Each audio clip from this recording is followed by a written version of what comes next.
امام حسین علیہ السلام نے فرمایا کہ جب انسان رمضان میں روزہ رکھتا ہے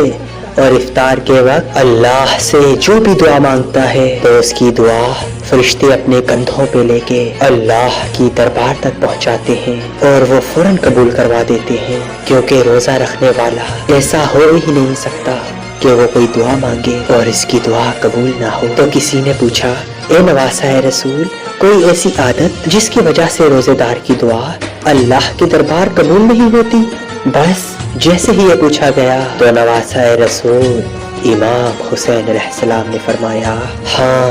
جو انسان سحری کرتے وقت ایک غلطی کرتا ہے تو اس کی دعائیں اللہ کے دربار میں اس طرح سے نہیں پہنچتی جس طرح پہنچنی ہوتی ہیں۔ تو اس نے پوچھا، اے نواسہ رسول، کون سی غلطی؟ امام حسین علیہ السلام نے فرمایا کہ رمضان میں سحری کرتے وقت جو انسان کسی اللہ کے بندے کی غیبت کرتا ہے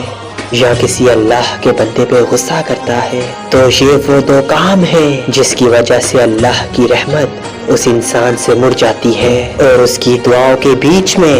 ایک دیوار پیدا ہو جاتی ہے جس کی وجہ سے اس کی دعائیں